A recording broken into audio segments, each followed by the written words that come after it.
ধূমপান, মদ্যপান ও মাদক সেবন স্বাস্থ্যের পক্ষে ক্ষতিকর। Any digital copy of this content is leading to piracy and it's a crime. গল্পমেট্রিক চ্যানেলের যে কোনো রকম গল্পের যে কোনো রকম পাইরেসির বিরুদ্ধে উপযুক্ত আইনি ব্যবস্থা নেওয়া হবে। পাইরেসি দণ্ডনীয় অপরাধ। অনুগ্রহ করে পাইরেসি করবেন না, পাইরেসি সাপোর্ট করবেন না। ধন্যবাদ।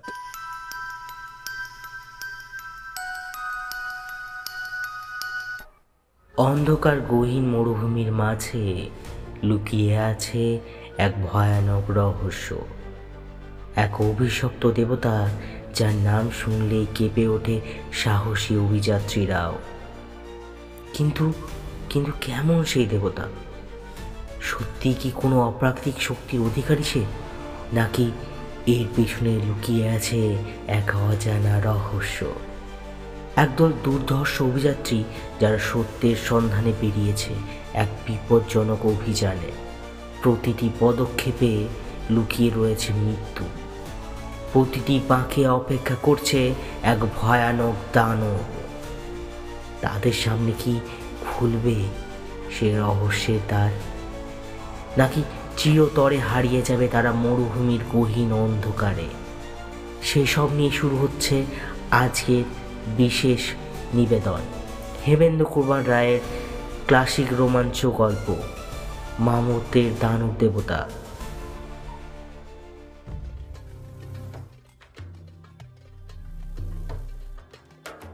সাহারা মরুভূমির ওপর তখন পূর্ণিমার আলো ছড়িয়ে পড়েছিল। পৃথিবীর সমস্ত বিশাল সৌন্দর্যই মানুষের মনকে আকর্ষণ করে। পর্বতের মধ্যে যেমন হিমালয়, সমুদ্রের মধ্যে যেমন প্রশান্ত মহাসাগর, মরুভূমির মধ্যে তেমনই এই সাহারা। ছেলেবেলা থেকেই সাহারাকে দেখবার জন্য মনের ভেতরে একটা প্রবল ইচ্ছার সাড়া পেতাম। তাই ইউরোপ থেকে ফেরার সময় সাহারার সঙ্গে দেখা করতে এসেছি আমি আর আমার এক বন্ধু।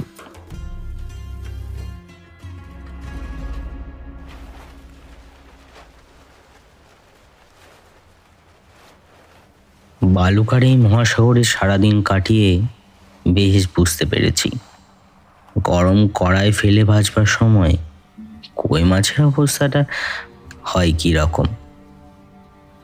সারাক্ষণ তাঁবুর ভেতরে আত্মরার মতন পড়েছিলাম। এখন এই সন্ধ্যার পর তাঁবুর বাইরে এসে দেখি পরিপূর্ণ পূর্ণিমার হাসি সমস্ত মরুভূমিকে একটা অনন্ত মায়া রাজ্য করে তুলেছে। চাঁদের আলো আর মরুভূমি যেন আজ একাকার হয়ে মিশে গেছে। এখন এই মরুভূমিকে দেখলে কেউ বলতে পারবে না যে খানিক আগে এখানেই ছিল নরকের এক বিরাট অগ্নিকুণ্ড। আমরা আছি একটা ওয়েসিসের ভেতরে। সকলেই জানেন বোধ হয়, ওয়েসিস হচ্ছে অসীম শুষ্ক ধুধু বালুকা প্রান্তরের ভেতরে ছোট্ট একটা তরুল শ্যামল জায়গা। হয়তো 50, 60, 100 কি আরো বেশি মাইল পার হবার পর মরুভূমির মধ্যে এরকম একটা ওয়েসিস পাওয়া যায়। এখানে থাকে তাল জাতীয় গাছের কুঞ্জ ছায়া এবং মরুভূমির মধ্যে সবচেয়ে যা দুর্লভ সেই শীতল জলের মিষ্ট ধারা। তবে সব ওয়েসিসে যে জল পাওয়া যায় তাও নয়। আমাদের এই ওয়েসিসে পাতাল থেকে একটি জলের উৎস উঠে মনোরম একটা সরোবরের সৃষ্টি করেছে। কাজেই মরুপথের সমস্ত যাত্রী এখানে বিশ্রাম না করে বিদায় নেয় না। সুন্দর মরু উদ্যানের ধারে আমরা দুজন চুপ করে বসে আছি এবং সরোবরের হ্রদে জ্যোৎস্নার রূপালী শাড়ি ঝিলমিল করে উঠেছে। আর একদিকে যতদূর চোখ চলে যায় আকাশের মতন অসীম অবাধ বালুকার রাজ্য। আচম্বিতে মনে হলো সেই জনহীন মরুভূমির রহস্য ভেদ করে যেন একটা মানুষের চলন্ত ছায়া ফুটে উঠল। ছায়াটা কমে স্পষ্ট হয়ে ওঠে আমাদের দিকেই যেন এগিয়ে আসছে, এবং এগিয়ে আসতে আসতে মাঝে মাঝে যেন মাটির উপরে হুমড়ি খেয়ে পড়ে যাচ্ছে। আমরা অত্যন্ত কৌতূহলী হয়ে তার দিকে এগিয়ে গেলাম। হ্যাঁ, মানুষই বটে, কিন্তু কি তার চেহারা! মানুষের এমন শান্ত, শুষ্ক, শীর্ণ আকার আমরা আগে কখনো দেখিনি। হয়তো এই ভয়াবহ মরুভূমিতে পথ হারিয়ে পানাহারের অভাবে এমন দশা হয়েছে।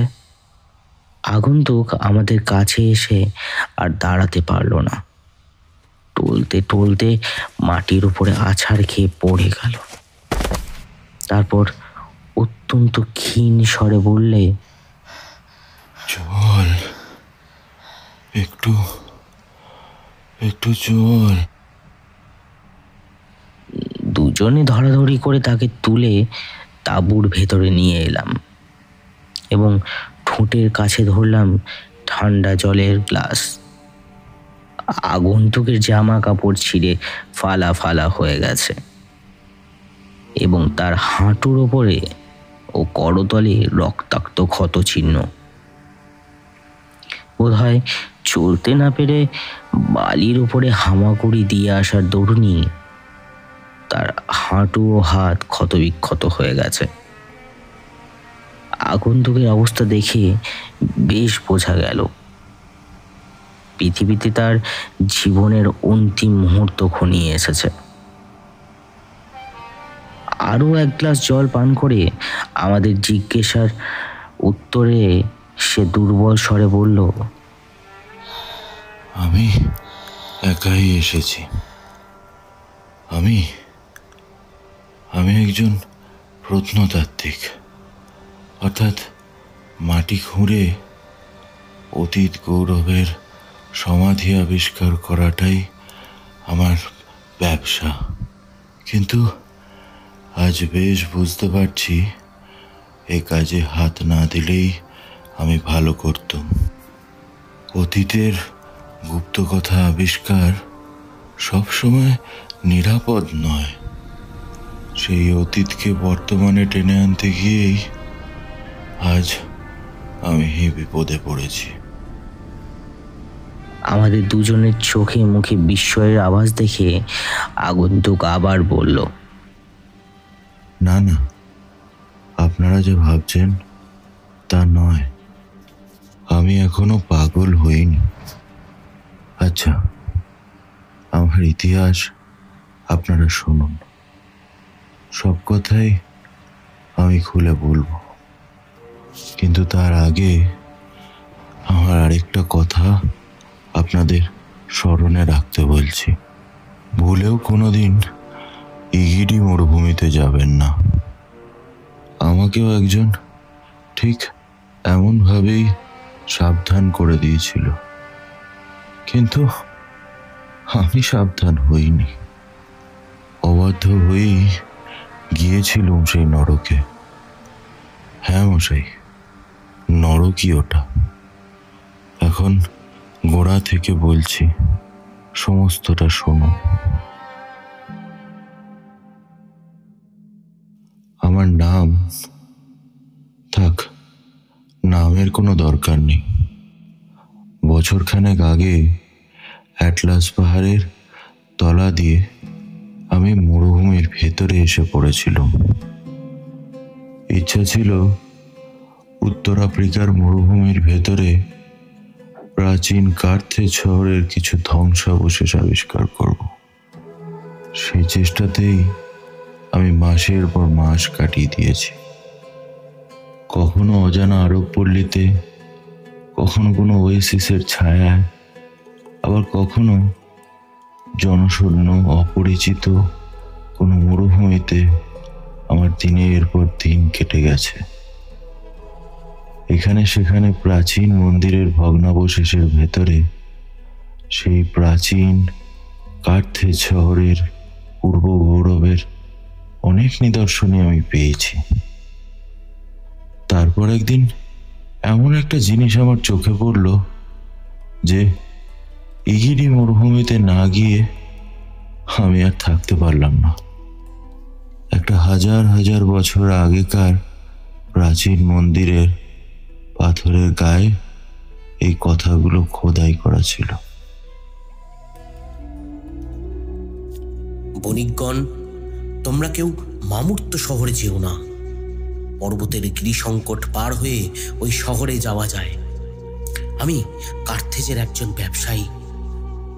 4 জন সঙ্গীর সঙ্গে না জেনে আমিও ওই শহরে গিয়ে পড়েছিলাম। তারপর ওই শহরের দুষ্ট পুরোহিতরা আমাদের বন্দি করে। ওখানে এক রাক্ষস দেবতা বা দানব আছে।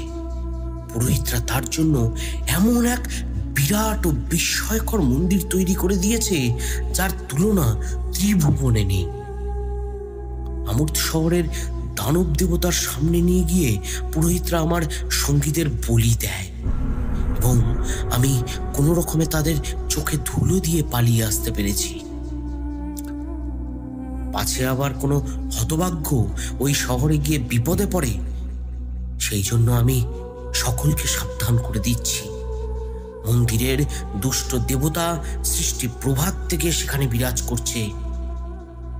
সেই দেবতাকে সাবধান, তাকে সাবধান।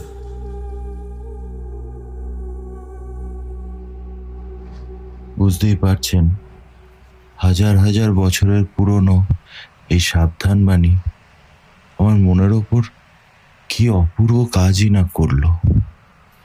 এত বড় একটা অতুলনীয় মন্দিরের কথা আমি কখনোই কোনো কেতাবেই পড়িনি, আর কারো মুখেও শুনিও নি। ইগিরি মরুভূমির ভেতরে মামূর্ত নামে একটা প্রাচীন শহর আছে, এ কথা আজ আর কেউ জানে না। রোমের সেই দুর্ধর্ষ সৈন্যদের কবলে পড়ে বিপুল সভ্যতার লীলাক্ষেত্র কার্থেজ আজ মরুভূমিতে পরিণত হয়েছে। কিন্তু তার সেই স্মৃতির ধ্বংসাবশেষে এসে আজ যা আবিষ্কার করলুম তার সত্যতা প্রমাণ করার জন্য আমার সারাটা প্রাণ ব্যাকুল হয়ে উঠল। কাছেই একটা ছোট আরব পল্লী ছিল। সেখানে গিয়ে খোঁজ নিয়েও নতুন কিছু জানতে পারলাম না। কেবল বুড়ো আরবদের মুখ থেকে অনেক কষ্টে সংগ্রহ করা গেল কোন পথ দিয়ে ইগিরি মরুভূমিতে যাওয়া যায়। কিন্তু আরবরা যে এর থেকে অনেক বেশি কিছু জানে সে সন্দেহ আমার তখনও যায়নি। কারণ আমার সঙ্গী হওয়ার জন্য আমি অনেককেই অনুরোধ করেছিলাম, কিন্তু অনেক টাকার লোভ দেখিয়েও তাদের কাউকে রাজি করাতে পারিনি। হ্যাঁ, প্রথমটা তারা রাজি হয়েছিল ঠিকই, কিন্তু যেই শুনল যে আমি গিরিসংকট পার হয়ে ইগিরি মরুভূমিতে যাব, অমনি তারা কেমন বেঁকে বসল। বলল গিরিসংকটের ওই ওপারে নাকি তারা কখনো কোনোদিন যায়নি, মরুভূমির পথঘাটের খোঁজ তারা নাকি রাখে না। কোনো কোনো বুড়ো আরবের মুখে শুনলুম ইগিরি মরুভূমিতে নাকি মানুষের যাওয়া উচিত না, কারণ সেখানে নাকি ভূত প্রেত দৈত্য দানব এরা বাস করে। অগত্যা তাদের কুসংস্কার টলানো অসম্ভব দেখে আমি একাই যাওয়া সাব্যস্ত করলাম। 2টো উটের পিঠে আমার সমস্ত মোটঘাট চাপিয়ে আমি বেরিয়ে পড়লাম।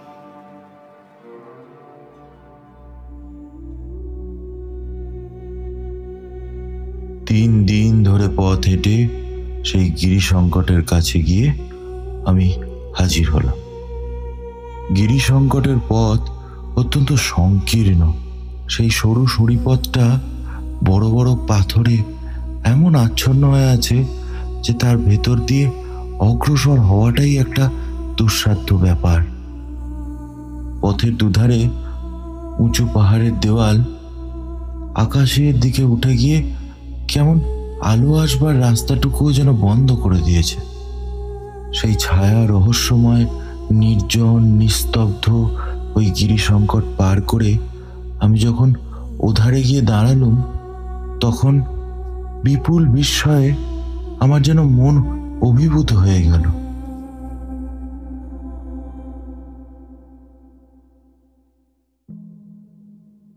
সীমাহীন এক মরুভূমি বিপুল এক পুকুরের পাড়ের মতো চারিধার থেকে পাতালের দিকে নেমে গেছে। আমার কাছ থেকে প্রায় 2 মাইল দূরে যেখানে চারিধারের ঢালু জায়গাটা এসে মিশেছে, ঠিক সেইখানে প্রাচীন মামুদ শহরের শ্বেত ধ্বংসাবশেষ যেন সূর্যালোকে তুষার পর্বতের সমুজ্জ্বল হয়ে উঠেছে। খানিকক্ষণ পর আবার অগ্রসর হলুম সেই ধ্বংসাবশেষের দিকে।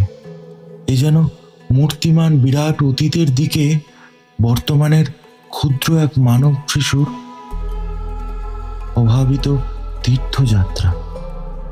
যত এগিয়ে যাচ্ছি ধ্বংসাবশেষ ততই মস্ত হয়ে উঠছে। কোথাও একটা ভাঙা দেওয়াল দাঁড়িয়ে আছে, কোথাও কতগুলো থামের সারি, আবার কোথাও এক প্রকাণ্ড ধ্বংসস্তূপ। অনেক জায়গায় দেখলাম বালির ভেতরে ধ্বংসাবশিষ্ট বাড়িঘর একেবারে চাপা পড়ে গিয়েছে। তারপর একটা অদ্ভুত জিনিস লক্ষ্য করলুম। কোথাও দেওয়ালের ওপরে, কোথাও থামের ওপরে, আবার কোথাও বা সিঁড়ির ওপরে এক বিস্তৃত কিমাকার জানোয়ারের মূর্তি খোদাই করা আছে। জানোয়ারটাকে দেখতে কতটা অক্টোপাসের মতো, কিন্তু অক্টোপাসের মূর্তি নয় যদিও। তার দেহ গোল এবং বেশ বড়, আর দেহ থেকে মাকড়সার পায়ের মতন কতগুলো লকলকে সুরের মতো বেরিয়ে আছে।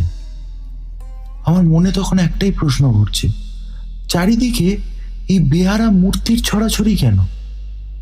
তবে কি এ কোনো পবিত্র চিহ্ন, নাকি অন্য কিছু? শেষমেশ কিছু বুঝতে না পেরে বোঝার চেষ্টাটা ছেড়ে দিল। এদিক ওদিক ঘুরতে ঘুরতে মনে একটাই প্রশ্ন এলো, এই শহরের হেঁয়ালিটাই বা বুঝবো কেমন করে? আমি একলা, এত বড় ধ্বংসাবশেষ পরীক্ষা করার মতো জিনিসপত্রও আনিনি, আর বেশি দিন তো এখানে থাকতেও পারবো না। খাবার, জল এসব ফুরোলেই আমাকে এখান থেকে তো প্রাণ নিয়ে পালাতে হবে। এইসব ভাবতে ভাবতেই ধ্বংসাবশেষের মাঝখানে কিছুটা ফাঁকা জায়গায় আমার উট দুটোকে নিয়ে গিয়ে তাঁবুটা খাটিয়ে ফেললাম।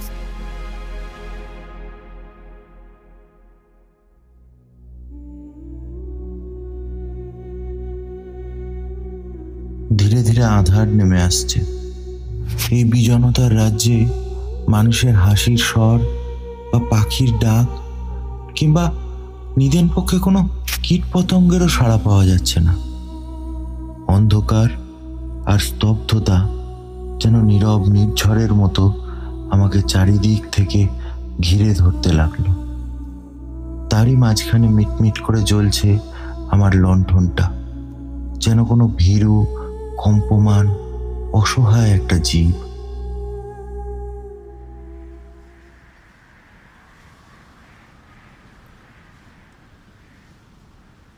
কাল সকালে উঠে কি করব তাই ভাবছি, হঠাৎ একটা অস্ফুট শব্দ শুনে চমকে উঠলাম। কারণ জানবার জন্য ফিরে তাকাতেই আমি কেমন আড়ষ্ট হয়ে গেলাম। আগেই বলেছি আমি তাঁবু গেড়েছি একটা ফাঁকা জায়গার মাঝখানে, শীতল বালুকা প্রান্তরের ওপরে। লণ্ঠনের আলোতে স্পষ্ট দেখলাম বালির ওপরে একটা গর্ত জেগে উঠল।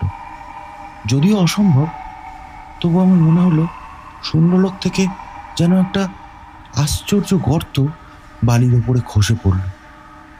এখানে কোনো দিকে একটা জীবনের চিহ্ন পর্যন্ত দেখা যাচ্ছে না, একটা ছায়া পর্যন্ত নয়। তবু আমার চোখের সামনে এ কোন অদৃশ্য হস্ত এই গর্তটা খুলল। শুধু বালিই নয়, কেমন একটা খড়মড় শব্দও আমার কানে এলো। তারপরে আমার আরো কাছে ঠিক ওই রকমই আরেকটা গর্ত জেগে উঠল। বিস্তীর্ণ এই বালুকা সমুদ্র যেন বুদবুদ কাটছে। ভয়ে আমার ভেতরটা কেমন ছমছম করে উঠল। কাছেই আমার উনুনে আগুন জ্বলছিল। আমি তার ভেতর থেকে একটা জ্বলন্ত কাঠ নিয়ে দ্বিতীয় গর্তটার দিকে সজোরে নিক্ষেপ করলাম। আবার কিরকম একটা শব্দ শুনলাম, আর সঙ্গে সঙ্গে এটাও বুঝলাম শব্দটা কিরকম দূরে সরে যাচ্ছে। শরীরই বা অশরীরই যেই এই গর্তটা খুঁড়ে থাকুক, সে আমার কাছে নেই ভেবে কিছুটা আশ্বস্ত অনুভব করলাম। কিন্তু এই অদ্ভুত রহস্য আমায় আর শান্তিতে থাকতে দিল না। ঘুমিয়েও নিশ্চিন্ত হতে পারলাম না। চতুর্দিক থেকে এই মৃত শহরের যত প্রাচীন জীর্ণ দুঃস্বপ্ন আমাকে বারবার আক্রমণ করতে লাগলো। বহু যুগ আগে এখানে যেসব মহাপাপ অনুষ্ঠিত হয়েছে, তাদেরই আকারহীন আত্মা যেন আমার চোখের সামনে বিকট আকার ধারণ করে আবার হাওয়ায় মিলিয়ে যেতে থাকলো। দৃষ্টিহীন ক্রুদ্ধ চক্ষু, পদহীন চলন্ত দেহ, মুন্ডহীন জীবন্ত মূর্তি। প্রায় সারা রাত অনিদ্রাতেই কেটে গেল।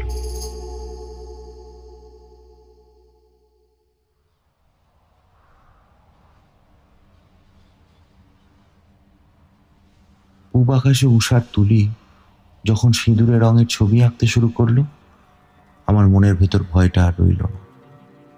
সূর্যের জ্বলন্ত মুখ দেখে আমি কালকের সমস্ত দুশ্চিন্তাই একেবারে ভুলে গেলাম। আধার রাতের শেষে সূর্যের নতুন আলো নিয়ে আসে এক নতুন আশা। এই জন্যই বোধহয় পৃথিবীর সব দেশের আদিম অধিবাসীরা সূর্যের উপাসনা করত। আমার দেহে আবার নতুন এক সাহস আর শক্তি ফিরে এলো। আর সঙ্গে মনে পড়ে গেল প্রাচীন কার্থেজের সেই মৃত ব্যবসায়ীর কথা। এই ধ্বংসাবশেষের মধ্যে বিরাট ও বিস্ময়কর সেই প্রাচীন মন্দিরের চিহ্ন হয়তো এখনো বিদ্যমান আছে। যে মন্দিরে ছিল কোনো এক বিরাট দানব দেবতার পূজার বেদী, যার সামনে হতো নরবলি। কিন্তু কোথায় সে মন্দির বা তার ধ্বংসাবশেষ? কাছেই একটা ছোট্ট পাহাড় ছিল। তারই চূড়ায় উঠে চারিদিকে তাকিয়ে দেখলুম। কার্থেজের ব্যবসায়ী বলেছেন সে মন্দির নাকি আকারে বিরাট। এতদিনে সে মন্দির যদি ভেঙে পড়ে থাকে, তবে তার ধ্বংসস্তূপ তো কম প্রকাণ্ড হবে না।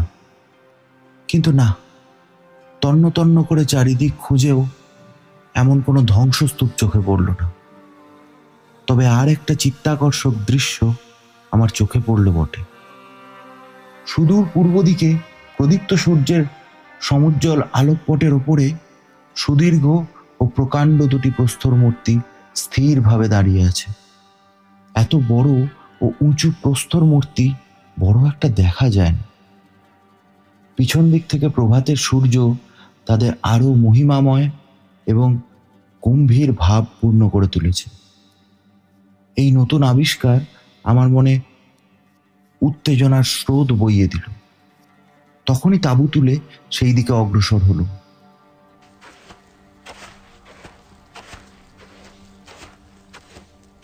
ধ্বংসাবশেষ পার করে ওই মূর্তি দুটোর কাছাকাছি পৌঁছতে আমার বেশ অনেকটাই সময় লেগে গেল। মূর্তি দুটোর ধ্বংসাবশেষের দিকে আড়ষ্ট হয়ে তাকিয়ে দেখলুম তাদের গলা থেকে পা পর্যন্ত মানুষের মতো দেখতে, আর সমস্ত দেহ মাছের আঁশের মতো একরকম বর্ম দিয়ে ঢাকা। কিন্তু এ কি, তাদের মুখ একেবারে অমানুষিক। মানুষের মুখের সাথে এক ফোঁটাও তার মিল নেই। জীবন্ত দেহ দেখিয়ে কি এই মূর্তি দুটো গড়া হয়েছিল? যদি তাই হয়, আমি হলপ করে বলতে পারি এ দেহ আধুনিক পৃথিবীর কেউ কোনোদিন দেখেনি।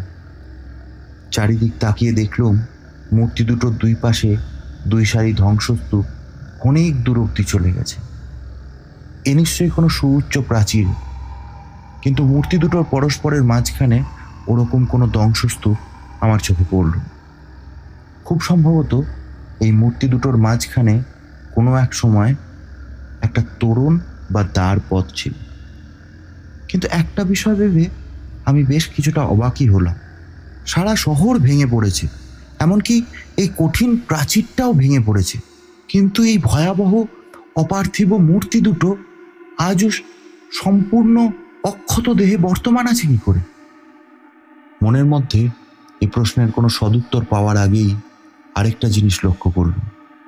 মূর্তির পেছন থেকে ছোট ছোট পাথরের দুটি মূর্তির সারি প্রায় 1 মাইল দূর অবধি চলে গেছে। সেই মূর্তি বৃথিকার মধ্যে প্রবেশ করার সময় দেখলুম বড় মূর্তি দুটোর বেদির পাশেও সেই একই রকম অক্টোপাস বা মাকড়সার ছবি খোদাই করা আছে। পথের দুপাশে এই যে সারি সারি ছোট মূর্তিগুলো রয়েছে, এগুলো কোন জীবজন্তুর মূর্তি তা বোঝার ক্ষমতাও আমার নেই। এমন সব জন্তু পৃথিবীতে কোনোদিন ছিল বা আছে বলে আমি কোনোদিন জানি না। ভয়ালো তাদের চেহারা এবং প্রত্যেকের মুখে হিংসা আর অমঙ্গলের ভাব ফুটে উঠেছে। তাদের দেখলেই বুকটা কেমন ঢিপ ঢিপ করতে থাকে।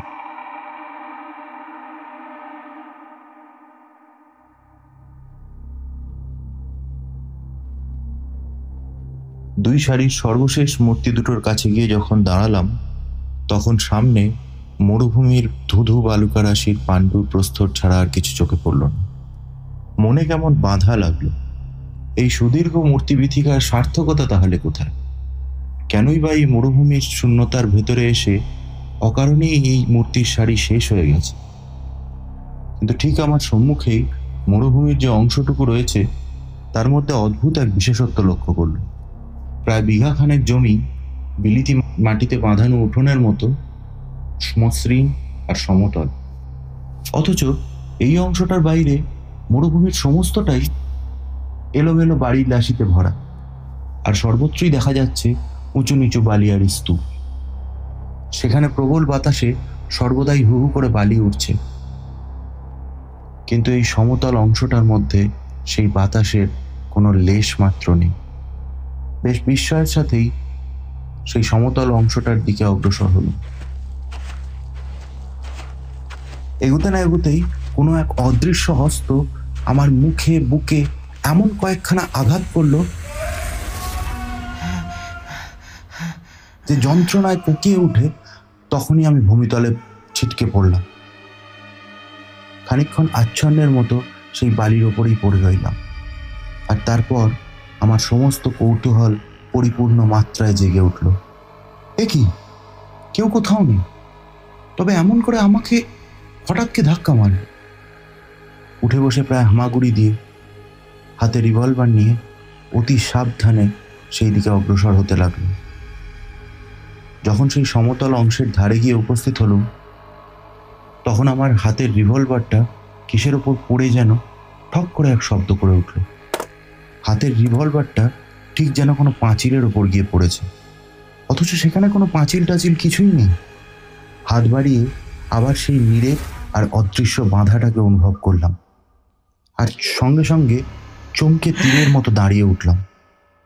দুহাত দুদিকে বিস্তৃত করে আর সমস্ত দেহ দিয়ে বেশ ভালোই অনুভব করলাম আমার সামনে দাঁড়িয়ে আছে এক আশ্চর্য অদৃশ্য দেওয়াল।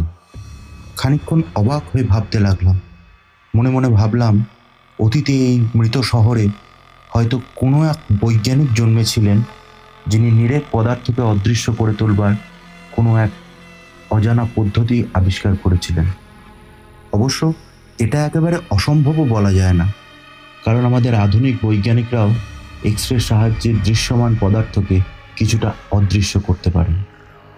অতীতের বৈজ্ঞানিকরা হয়তো এই পদ্ধতিতে আরও বেশ কিছুটা এগিয়ে গিয়েছিলেন। সবিস্ময়ে ভাবতে লাগলাম, তারা ঠিক কেমনভাবে এটা করল। শহরের বড় বড় বাড়িগুলো কালের প্রভাবে ধুলোর সাথে মিশিয়ে গেছে, অথচ এই অদৃশ্য দেওয়াল ঠিক আগের মতোই অটুট দাঁড়িয়ে আছে। দাঁড়িয়ে দাঁড়িয়ে আমি ঢিলের পর ঢিল ছুটতে লাগলাম, কিন্তু যত জোরে যত উঁচুতেই ঢিল ছুটছি, কোনো এক অদৃশ্য জিনিসের লেগে সেই ঢিল আবার ঠিকরে ফেরত চলে আসছে।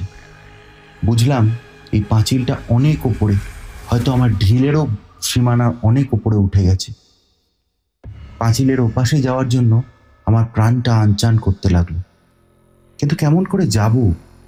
ওপারে যাওয়ার নিশ্চয়ই কোনো পথ আছে, কিন্তু কোথায় সেই পথ? হঠাৎ মনে পড়ল সেই দুই প্রকাণ্ড ও বীভৎস প্রস্তর মূর্তি এবং তার সঙ্গে লেগে থাকা সেই মূর্তি বিথিকার কথা। আমি এখন দাঁড়িয়ে আছি মূর্তিবিথির পাশের দিকে, কিন্তু যেখানে সেই মূর্তিবিথি শেষ হয়েছে তার সোজাসুজি চললে হয়তো আমার চেষ্টা বিফল হবে না। সমস্ত ব্যাপারটাই একবার তলিয়ে বোঝার চেষ্টা করলাম। মরুভূমির সেই মণ্ডলাকার সমতল অংশ ও সেই বিপুল অদৃশ্য প্রাচীরের সামনে দাঁড়িয়ে হঠাৎ আমার মনে পড়ল বিলুপ্ত কার্থেজের অজ্ঞাত সেই ব্যবসায়ীর সাবধানবাণী। বণিকগণ, তোমরা কেউ মামুত শহরে যেও না। হয়তো এটাই সেই ব্যবসায়ীর কথিত বিরাট বিস্ময়কর মন্দির। হয়তো এই মন্দিরের ভেতরেই কোনো দানব দেবতার সামনে সেই ব্যবসায়ীর যার অভাগা সঙ্গীকে বলি দেওয়া হয়েছিল। মৃত শহরের ওপার থেকে কোনো এক দৈববাণী যেন মৌন ভাষায় আমায় ডাকতে লাগলো। ফিরে এসো, ফিরে এসো, ওই ভীষণ নরক থেকে এখনই পালিয়ে এসো। কিন্তু আমি ফিরে এলাম না, ফিরে আসতে পারলাম না। কোনো কঠিন নিয়তি যেন আমায় টেনে নিয়ে মূর্তিবিথির সেই শেষ প্রান্তে নিয়ে ফেলল। আর ঠিক সেখানেই আমি এই অদৃশ্য প্রাচীরের অদৃশ্য দ্বার পথের সন্ধান পেলাম। সেই দ্বার পথ কতটা উঁচু সেটা বুঝতে পারলাম না বটে, কিন্তু চওড়ায় তা 20 ফুটের কম হবে না। একদিকের অদৃশ্য দেওয়ালের গায়ে হাত দিয়ে আমি এগোতে লাগলাম।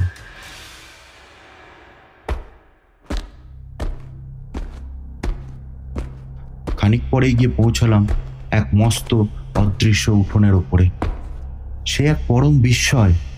আমি বেশ বুঝতে পারছি আমার চতুর্দিকে প্রকাণ্ড প্রকাণ্ড সব দেওয়াল, স্তম্ভের শ্রেণী, ঘর দ্বার রয়েছে, কিন্তু সে সমস্তই অদৃশ্য। সেই কাঁচের যে স্বচ্ছ অদৃশ্য বাড়ির দেওয়ালের পর দেওয়াল ভেদ করে আমার দৃষ্টি বাইরের সেই অপার মরুভূমির ওপর গিয়ে পড়েছে। আর বাইরে থেকে সূর্যের সুবর্ণ কিরণ এই বিপুল প্রাসাদের ভেতরে এসে সর্বত্র বিচরণ করছে। খুব সন্তর্পণে আরো খানিকটা এগিয়েই বুঝতে পারলাম আমি এক বিস্তৃত সোপান শ্রেণীর সামনে এসে পড়েছি। ধাপে ধাপে ওপরে উঠতে লাগলাম। যতই ওপরে উঠছি মনটা ততই অদ্ভুতভাবে পরিপূর্ণ হয়ে যাচ্ছে, কারণ আমি যেন শূন্যে পদক্ষেপ করে বাতাসে ভর দিয়ে উপরে উঠে যাচ্ছি। ধাপের পর ধাপ যেন শেষ হতে চায় না। কেবলই মনে হচ্ছে ওপর থেকে কখন হঠাৎ পৃথিবীর ওপর গিয়ে পড়ব। শেষটায় সিঁড়ি যখন শেষ হলো, আমি তখন মাটি থেকে প্রায় 100 ফুট ওপরে একটা বারান্দার মতো জায়গায় দাঁড়িয়ে আছি। সেখানে গিয়ে আর দাঁড়িয়ে দাঁড়িয়ে চলতে ভরসা হলো না। হামাগুড়ি দিয়ে প্রত্যেক ইঞ্চি পরীক্ষা করতে করতে সন্তর্পণে এগিয়ে চললুম। একটু পরেই আবার একটা পাঁচিল, তার গায়ে একটা দরজা আবিষ্কার করলুম। দরজাটা ঠেলতেই খুলে গেল, কিন্তু তার ভেতরে ঢুকতে গিয়েই কেমন এক অজানা আতঙ্ক আমার মাথার উপরে জাঁকিয়ে বসলো। মনে হলো এখানে দুষ্ট আর হিংস্র আত্মা বাস করে অনন্তকাল ধরে। আমি কিছুই দেখলাম না, কিছুই শুনলাম না, তবু মনে হলো যে কোনো প্রাচীন অভিশাপ যুগ যুগান্তর ধরে এইখানে বাস করে চলেছে। যেন কত নির্যাতিত দোষের যন্ত্রণা এখানে ক্রন্দন করছে নিশিদিন নীরবে। ঘরের ভেতরে সাহস করে ঢুকতে পারলাম না। মনটাকে শান্ত করার জন্য আবার সেই অদৃশ্য বারান্দায় গিয়ে দাঁড়ালো। ততক্ষণে সূর্য পশ্চিম আকাশে ঢলে পড়েছে। তাকে দেখে মনে হচ্ছে ঠিক যেন এক অগ্নিতপ্ত লোহার রক্তগোলক। সেই সুবৃহৎ ও সুদীর্ঘ প্রস্তর মূর্তি দুটো মরুবালুর ওপর লম্বা লম্বা ছায়া ফেলে যেন স্থিরভাবে বসে মহাকালকে ব্যঙ্গ করছে। সেইখানে দাঁড়িয়ে দাঁড়িয়ে মনের পটে অতীতের এক ছবি আঁকতে লাগলো। এই মেঘচুম্বী অদৃশ্য ও বিরাট দেবালয়ের সামনে ওই বিপুল ধ্বংসাবশেষ যেন আবার তাদের গত জীবনকে ফিরে পেল। চারিদিকে প্রাসাদের পর প্রাসাদের ভিড়, প্রশস্ত রাজপথ জনাকীর্ণ হয়ে যেন কত দূরে চলে গেছে। তুড়ি ভেরি ও দামামার তালে তালে পূজারীর দল দুই প্রস্তর মূর্তির তোরণের ভেতর দিয়ে অদৃশ্য এই মন্দিরের দিকে এগিয়ে আসছে। সঙ্গে কয়েকজন হতভাগ্য বন্দী। তাদের দানব দেবতার অতৃপ্ত উদর পুরাণের খোরাক। আচমকা অনেক নিচে বালুরাশির দিকে আমার দৃষ্টি আকৃষ্ট হলো। বালির ভেতরে ঠিক তেমনই শূন্য থেকে খসে পড়া একটা গর্ত। তারপর আমার সচকিত দৃষ্টির সামনে বালির ওপরে ক্রমাগত গর্তের পর গর্ত পড়তে লাগলো। গর্তের রেখা মন্দির পর্যন্ত এসে পড়ল। তারপর আর কিচ্ছু দেখা গেল না। ধাঁ করে আমার মনে পড়ে গেল ধ্বংসাবশেষের পাথরে পাথরে খোদাই করা সেই খানিক অক্টোপাস আর খানিক মাকড়সার মতো মূর্তির কথা। সেই মূর্তির সাথে এই অদৃশ্য বিপদের কোনো সম্পর্ক আছে কি? এই অদৃশ্য বিপদের আকারও কি তেমনই বিভৎস? কার্থেজের ব্যবসায়ী বলেছে, মন্দিরের দুষ্ট দেবতা সৃষ্টি প্রভাত থেকে সেখানে বিরাজ করছে। সেই দেবতাকে সাবধান, তাকে সাবধান। সৃষ্টির আদিম প্রভাতে পৃথিবীতে অনেক অতিকায় দানব বাস করত। পণ্ডিতরা মাটির ভেতর থেকে আজও যাদের কঙ্কাল আবিষ্কার করে চলেছেন। এই মৃত শহরের বিলুপ্ত বাসিন্দারা কি সেই রকমই কোনো দানবকে নিজেদের দেবতার আসনে প্রতিষ্ঠিত করেছিল? আর বিজ্ঞানের কৌশলে তাদের সেই দানব দেবতাকেও কি এই অদৃশ্য, অমর ও অজেয় করে রেখেছে? বালির উপর এই গর্তগুলো কি সেই অদৃশ্য দানবেরই বিপুল পদচিহ্ন? তাহলে কি এর ভয়েই আরবরা আমার সঙ্গী হতে রাজি হয়নি? মনের ভেতর যখন এই প্রশ্নগুলো একের পর এক ঝড় তুলতে লাগলো, হঠাৎ আমার মনে হলো সেই অদৃশ্য দানব তো এই মন্দিরের দিকেই এসেছে, আর এতক্ষণে হয়তো এই মন্দিরেই প্রবেশ করেছে। এই সন্দেহ মনে হওয়ার সঙ্গে সঙ্গে আমার দেহের সমস্ত আড়ষ্টতা ঘুচে গেল। আমি যথাসম্ভব দ্রুত পদে সিঁড়ির ওপর থেকে নিচে নেমে গেলাম। আমি জানি আমি যে পথ দিয়ে এখানে ঢুকেছি সেই পথ দিয়েই সে আমার দিকে ধেয়ে আসছে, কিন্তু কোথায় লুকোবো আমি? কাঁচের যে স্বচ্ছ অদৃশ্য এই মন্দিরে লুকোবার ঠাঁই পাবো কোত্থেকে? এমন সময় কানে এক শব্দ এলো, থপ থপ থপ থপ। মৃত্যুর অদৃশ্য দূত যে মন্দিরে প্রবেশ করেছে সে ব্যাপারে আর সন্দেহ নেই। জানি না এই কোন জাতীয় দানব জীব এবং এর মস্তিষ্কে কত কম বা কত বেশি বুদ্ধি আছে, আর এও জানি না সে আমায় দেখতে পেয়েছে কি না। সিঁড়ির পাশে এক কোণে জড়সড় হয়ে হুমড়ি খেয়ে বসে রইল আমি। সে অবস্থায় শুনতে পেলুম সিঁড়ি দিয়ে কে থপ থপ করে উপরে উঠে যাচ্ছে।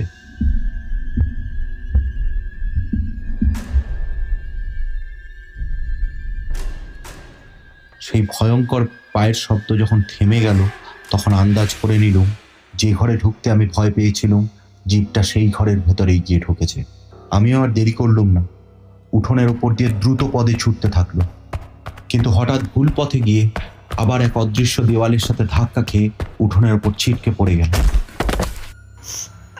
আঘাতটা গুরুতরই লেগেছিল, কিন্তু প্রাণপণে আমার যন্ত্রণার চিৎকারকে দমন করলুম। ওপর থেকে আবার থপথপ করে সেই পায়ের শব্দই ভেসে এলো।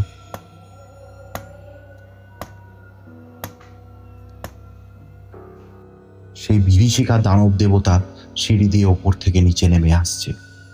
পাগলের মতো উঠে আবার একদিকে ছুটে গেলুম অন্ধের মতো, আর আবারও আরেকটা দেওয়ালে ধাক্কা খেয়ে মাটির ওপর লুটিয়ে পড়লুম। আড়ষ্ট হয়ে শুয়ে রইলুম। পায়ের শব্দটা আর শোনা যাচ্ছে না। আরো খানিকক্ষণ সেই অবস্থায় অপেক্ষা করলুম এবং কোনো রকম শব্দ না পেয়ে আশান্বিত হয়ে দুপা অগ্রসর হতে না হতেই একেবারে সেই দানবের কবলে গিয়ে পড়লুম সম্পূর্ণ অজ্ঞাত সারে। সেই অদৃশ্য দানবটা নিঃশব্দ পদসঞ্চারে এসে আমার সামনেই অপেক্ষা করছিল এতক্ষণ। রোমশ ঠান্ডা পিছল একটা সুরের মতো জিনিসের ওপর আমার হাত গিয়ে পড়ল। তারপরেই আমার হাতের কাছ থেকে সেটা সরে গেল, আর সঙ্গে সঙ্গে সেই রকম সুরের মতো 3-4টে জিনিস আমাকে জাপটে ধরার চেষ্টা করলো।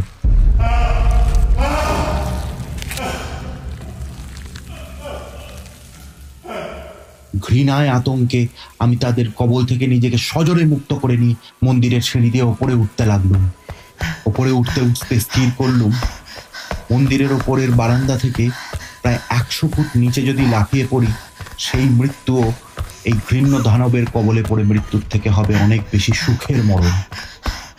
সিঁড়ির ওপরে আবার সেই দানবের পায়ের শব্দ, থপ থপ থপ থপ। দানব উপরে আসছে। সিঁড়ির ঠিক মুখেই দুই হাতে প্রাচীর চেপে ধরে আমি বারান্দার উপরে দাঁড়িয়েছিলাম। আচমকা সেই প্রাচীরটা দুলে আমার উপরে হেলে পড়ল। নিশ্চয়ই এর ভিত আলগা হয়ে গেছে।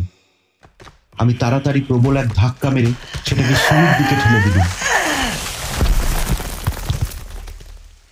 প্রাচীরটা সিঁড়ির ওপরে হুড়মুড় করে ভেঙে পড়ল। তারপর এক মুহূর্ত সব স্তব্ধ। তারপরেই শুনলাম যেন লক্ষ লক্ষ ঝিঝি পোকা, কোলা ব্যাঙ আর গোখরো সাপ একসাথে গর্জন শুরু করে দিল।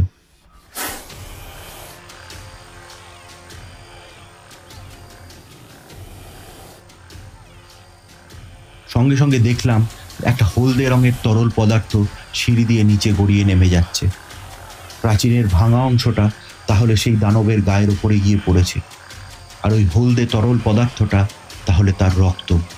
তার দেহ অদৃশ্য, কিন্তু তার রক্ত দৃশ্যমান। তাড়াতাড়ি পকেট থেকে রিভলভারটা বার করলাম। তার সেই রক্ত আন্দাজ করে, লক্ষ্য স্থির করে উপরই বেশ কয়েকটা গুলি চালালাম।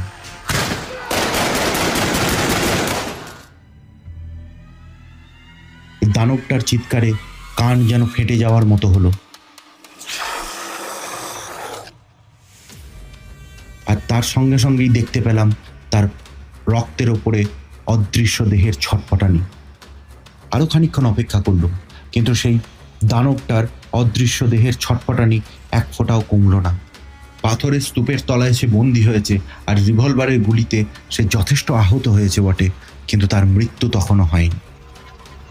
এদিকে সন্ধ্যার অন্ধকার এমন ঘনিয়ে উঠেছে যে এখানে অপেক্ষা করাও আর চলে না। এই সৃষ্টি ছাড়া অদৃশ্য অভিশপ্ত মন্দিরের ভেতরে রাত্রিবাসের কথা ভেবেই আমার বুকটা কেমন করে উঠল। কে জানে এখানে এরকম আরো কত বিভীষিকাই না জানি আছে। কে বলতে পারে এখানে ওই বিভৎস দানব দেবতা আরো নেই? রাত্রির আসন্ন অন্ধকারের কথা ভেবে আমার মন আরো মরিয়া হয়ে উঠল। যেমন করেই হোক এই সিঁড়ি দিয়ে আমাকে নেমে যেতেই হবে, আর সেটা এক্ষুনি। আগেই বলেছি এই অদৃশ্য সোপান শ্রেণী বেশ বিস্তৃত। একসঙ্গে অনেক লোক এর উপর দিয়ে পাশাপাশি ওঠানামা করতে পারে। সিঁড়ির যে ধার দিয়ে রক্ত গড়িয়ে পড়ছিল, আমি ঠিক তার বিপরীত দিক দিয়ে দ্রুত পদে নিচের দিকে নামতে থাকলুম। সেই বন্দি আর আহত দানব মহা আক্রোশে আরো জোরে গর্জন করে উঠতে লাগলো।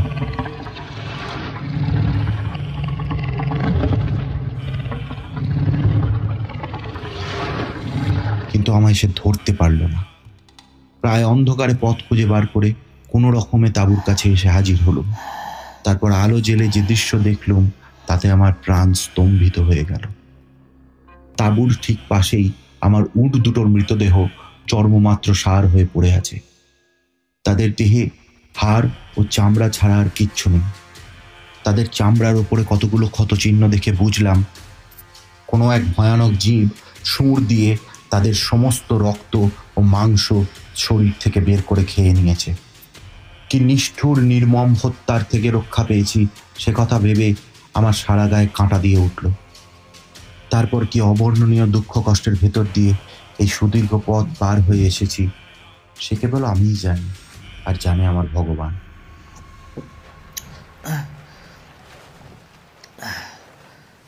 ধীরে ধীরে আমার খাবার ফুরিয়ে গেল, জল ফুরিয়ে গেল, দেহের শেষ শক্তিটুকুও ফুরিয়ে গেল।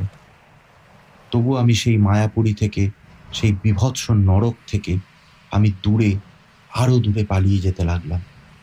কখনো মাতালের মতো টলতে টলতে, আবার কখনো অসহায় শিশুর মতো হামাগুড়ি দিতে দিতে আমি এই পথ অতিক্রম করলাম। আমি যার নরক সচক্ষে দেখেছি তা পৃথিবীর কোনো মানুষ কোনো দিন যেন দেখতে না চায়।